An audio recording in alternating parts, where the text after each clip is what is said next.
Hari ini saya bersyukur kepada Tuhan karena kita bisa berjumpa kembali di dalam program channel kita yaitu Bridging Presentasi. Dan hari ini kita sudah sampai pada akhir ujung-ujung daripada tema besar kita yaitu bagaimana mengkhotbahkan kitab Apokaliptik. Di dalam 4 video kita yang terdahulu, saya telah membahas bagaimana menafsirkannya, mempersiapkannya di dalam mengkhotbahkannya. Tapi di dalam struktur kita kali ini, saya akan berbicara mengenai bagaimana membangun sebuah struktur khotbah yang berjenis apokaliptik, secara khususnya di dalam persiapan kita membangun sebuah struktur khotbahnya. Nah, hari ini kita akan memasuki bagaimana membangun sebuah struktur khotbah berjenis apokaliptik. Membangun struktur khotbah yang berjenis apokaliptik ini, saudara, ini mencakup tentang bagaimana persiapan kita dan juga bagaimana kita memerlukan sebuah perhatian yang khusus terhadap konteks, pesan utama, dan tujuan komunikasi kita. Jadi, di dalam kita mempersiapkan sebuah khotbah, di bagian inilah kita juga harus memperhatikan ketiga hal tersebut. Yang pertama, saya ulangi tentang konteks. Yang kedua, pesan utamanya. Dan yang ketiga adalah tujuan kita berkhotbah atau tujuan komunikasi kita berkhotbah. Berikut ini adalah beberapa panduan yang bisa membantu kita untuk bisa membangun sebuah struktur khotbah yang alkitabiah yang dapat dipertanggungjawabkan secara khususnya di dalam kita memahami eh, berjenis khusus di dalam jenis apokaliptik. Yang pertama adalah kita tentu harus memahami konteks. Secara budaya, memahami konteks secara historis di mana budaya Alkitab itu ditulis. Bagaimana kita mengidentifikasikan peristiwa demi peristiwa yang ada, tantangan-tantangan yang ada, latar belakang daripada penulis awal, baik itu penulisnya dan pendengar pada waktu itu. Dengan memahami konteks yang ada, kita bisa mencari relevannya di dalam kehidupan kita saat ini. Kita pun harus memahami antara lain teologia kitab. Bagaimana kitab itu berteologia, bagaimana kitab itu menghasilkan sebuah teologia yang membawa sebuah pesan utama sehingga si penulis memiliki ciri di dalam konteks yang ada. Oleh sebab itu, memahami konteks tidak boleh dilepaskan. Kita harus mendasari khotbah kita daripada Alkitab. Yang kedua, mari kita mengidentifikasi pesan sentral atau pesan utama yang ada. Apa yang menjadi titik sentral daripada eskatologi? Apa yang menjadi titik sentral dari kitab tersebut ditulis? Apa yang menjadi titik sentral dari bagian itu ditulis oleh si penulis dan diberikan kepada pembaca? Nah, Bapak, Ibu, Saudara-saudari, dengan kita melihat hal-hal tersebut dengan seperti simbol-simbol, kita akan dapat memahami secara tepat konteks yang ingin dibahas.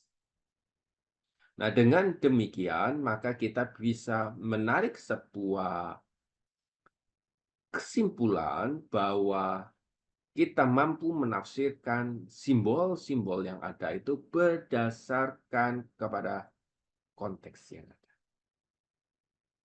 Simbol atau lambang-lambang yang ada di dalam kitab apokaliptik yang begitu sangat mewarnainya, itu hanya sebagai tanda kita membawa itu kepada titik sentral yang ada.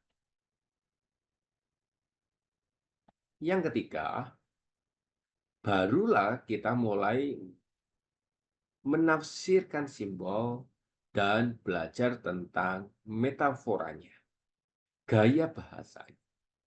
Tentu di dalam kita mengeksplorasi simbol yang ada, kita perlu belajar bagaimana kita memahami dan mengaplikasikannya secara kontekstual, secara benar. Tentunya di dalam kehidupan kita masa kini. Hati-hati, banyak ajaran yang salah ketika mulai menafsirkan simbol. Mereka tidak bisa membedakan antara simbol dan pesan utamanya. Pesan utamanya diabaikan, simbolnya dikejar. Nah, ini yang menjadi sebuah polemik yang akhirnya menghasilkan sebuah pelajaran, pengajaran, doktrin yang keliru. Oleh sebab itu, kita harus benar-benar bisa memahami apa yang menjadi titik sentral, sehingga ketika kita menafsirkan simbol, menafsirkan gaya bahasa metafora, kita menafsirkannya secara benar dan dapat dipertanggungjawabkan. Yang keempat, pemahaman struktur teks, baik itu sejajar atau bertingkat. Tentu di dalam pelajaran hermeneutika, kita sudah diajarkan bagaimana bagian tersebut dibangun, apakah itu sejajar atau bertingkat.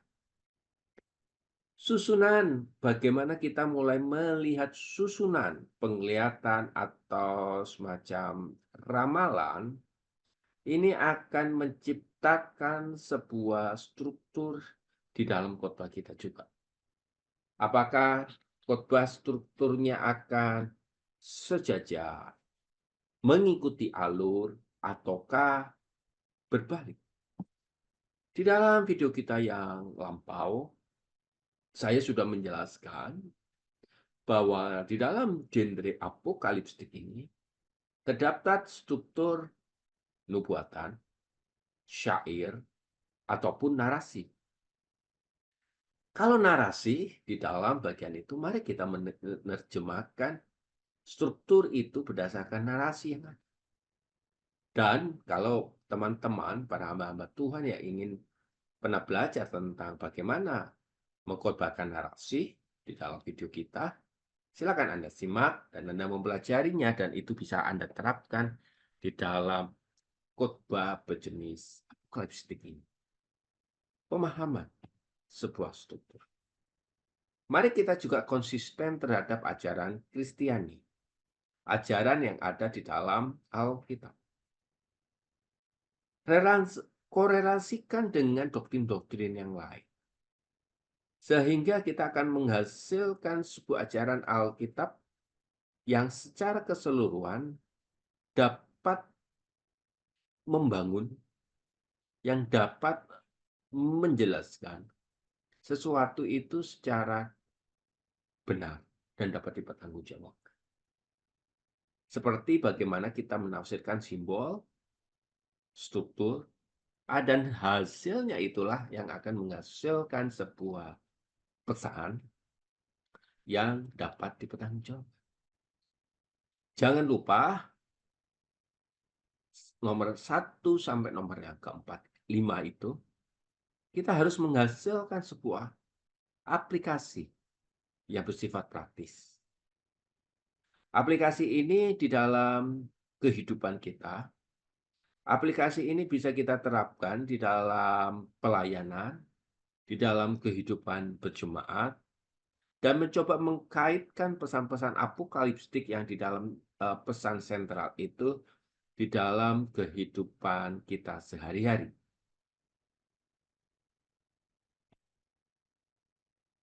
Tentu yang kita bawa di dalam setiap khotbah kita, yaitu pesan kepada masa kini, yaitu harapan. Tetapi ajarkan kepada kita juga ketaatan. Sebuah harapan yang pasti, tapi mengajarkan kepada jemaat juga unsur ketaatan. Jangan kita membawa pepesan di luar ketaatan yang ada. Mari kita simpulkan dengan sebuah kesimpulan yang kuat. Ringkas,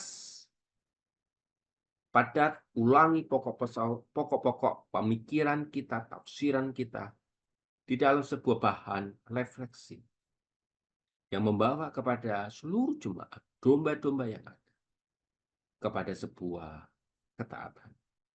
Dan tentunya di dalam kita membangun sebuah khotbah apokaliptik, ada doa dan berkat. Setidaknya kita akan memahami bagian ini secara utuh. Bagaimana kita mempersiapkan khotbah yang ada, sehingga pesan-pesan yang disampaikan itu menjadi nyata. Nah, Bapak, Ibu, Saudara-saudari, saya mencoba memberikan sedikit rangkaian tentang bagaimana membangun sebuah khotbah yang bersifat apokaliptik.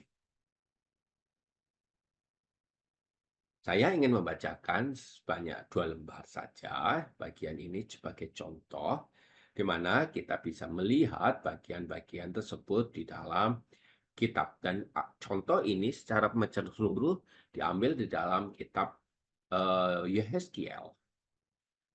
Tentu di dalam kita mulai mengawali khotbah, saya hadir di hadapan Bapak, Ibu, Saudara-saudari dengan hati yang berat, dengan penuh pertimbangan. Kita hidup di masa yang penuh dengan ketidakpastian dan kegelapan. Ini adalah bagian di mana menceritakan tentang konteks kita saat ini. Sebuah keadaan yang penuh dengan pertimbangan, ketidakpastian, dan kegelapan. Itulah kita awali dengan sebuah statement demikian. Lalu kita tarik di dalam sebuah kehidupan masa lampau, yaitu dengan kehidupan seorang yang bernama Yehezkiel. Namun dalam kegelapan itu kita tidak sendiri. Harapan mulai dimunculkan. Kitab Yehezkiel menjadi sumber inspirasi kita hari ini. Menghadirkan gambaran tentang masa depan yang penuh dengan ujian dan cobaan. Tetapi juga janji-janji yang membawa harapan bagi umat Allah. Nabi Yehezkiel, seorang nabi yang diutus Allah di tengah-tengah pembuangan Babel, menyampaikan pesan Allah kepada umatnya yang terjatuh dan tergelincir. Namun melalui gambar-gambar yang luar biasa, visi-visi yang menggugah, Yehezkiel memberikan pemahaman tentang apa yang terjadi di masa depan. Di dalam kehancuran dan keputusasaan, Yehezkiel menyampaikan janji Allah yang penuh harapan. Itu adalah bagian pendahuluan sampai kalimat preposisi. Masuklah kita di dalam poin yang pertama. Marilah kita menyadari bahwa Allah tidak pernah meninggalkan umatnya. Meskipun kita mungkin terjebak di dalam dosa dan kesalahan, Allah tetap setia dalam janjinya. Dalam kitab Yehezkiel, Allah berjanji untuk menyelamatkan umatnya dari kebinasaan, memberikan pengampunan bagi dosa mereka, memulihkan mereka menjadi umat Allah yang setia.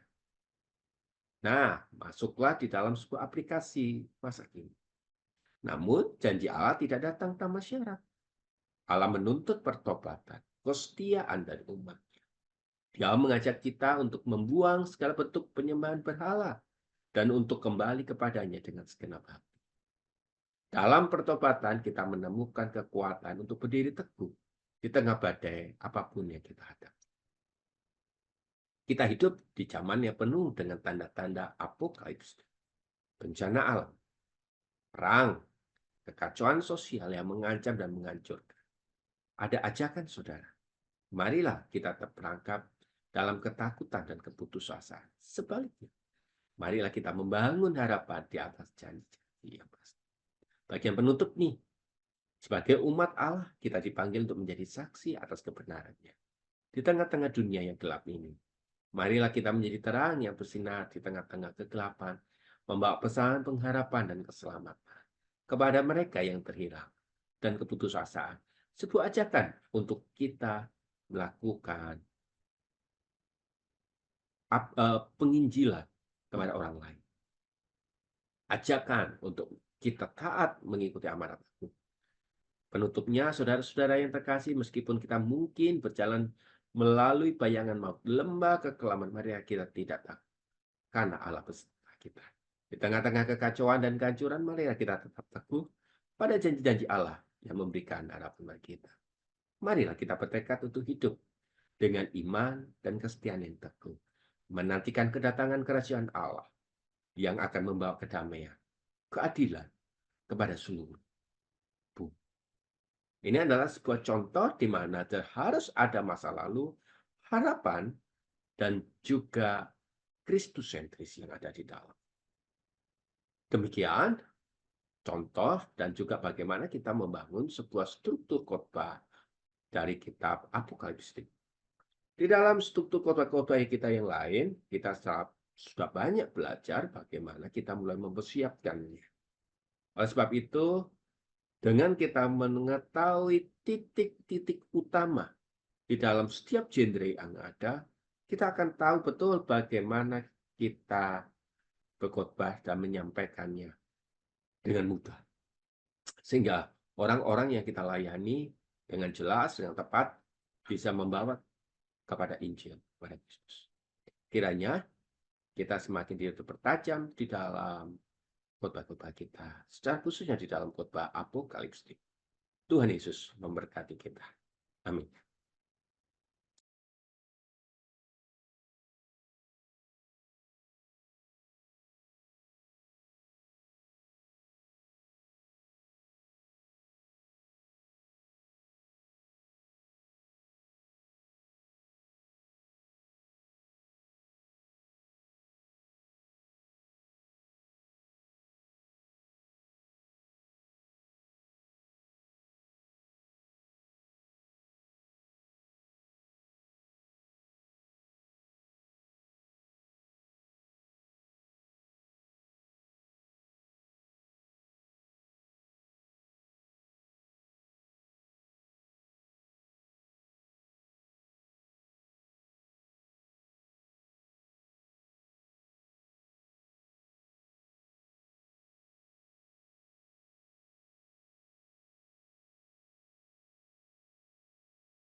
bagi kelebihan, ketika kita mengkhotbahkan, apa sih kelebihan ketika kita mengkhotbahkan Alkitab yang berjenis apokaliptik ini? Kiranya Tuhan memberkati kita semua.